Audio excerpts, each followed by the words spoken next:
بسم الله الرحمن الرحيم.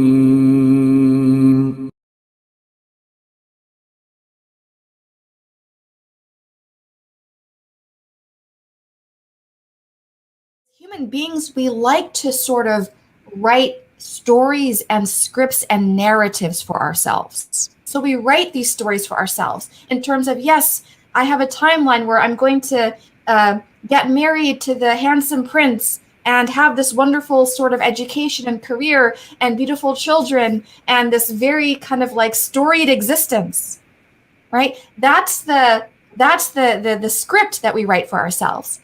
But then something called Allah Ta'ala's qada and qadr is going to intervene, right? And this is part of being human. And then all of a sudden we're experiencing different different types of loss. And then we're experiencing the realities of maybe being a refugee or having to go into exile, right?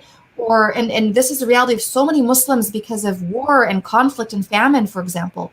Or maybe it's the experience of someone had their dream job and they lost their job. Again, a reality with COVID, subhanAllah, or loss of health, that person enjoyed robust health and then all of a sudden they didn't have that anymore. Or in a more general sense, like I said, we write a script, and we have these aspirations, expectations, but then we deal with the reality of what happens when our expectations are thwarted. Right? There's a disappointment, a tangible or palpable disappointment there. It could be in the form, say, of a marriage ending, say, as a divorce, right? If you were to talk to people that are divorced, they would probably say that they envisioned life as a fairy tale at one point, right?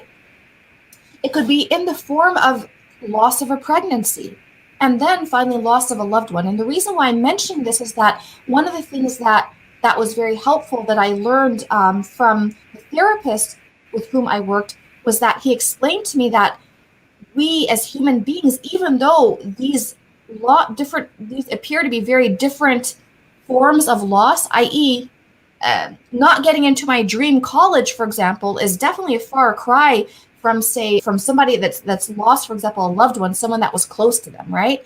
So please, I want you to understand, I'm not minimizing anyone's loss, but in terms of how we respond psychologically and emotionally, it's interesting in terms of that we actually respond to these in similar ways.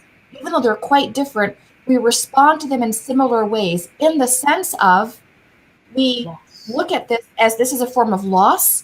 We feel a sense of sadness, sorrow, disappointment. And I know it sounds strange, like maybe for the person that didn't get their dream job or get into the dream college or whatever.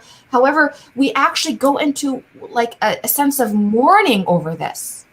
That's actually how we're going to respond cognitively, emotionally, psychologically. We actually mourn this as a loss, even though, of course, they have a different kind of ranking in terms of the hierarchy here, right? In terms of the severity or the immediacy. So I want you all to understand that. And the reason why I'm saying that is to say that you should never think that you are a bad Muslim or you're ungrateful or that your iman is lacking if your response to a disappointment is to, experience a sense of mourning over that. It's actually quite natural, quite normal.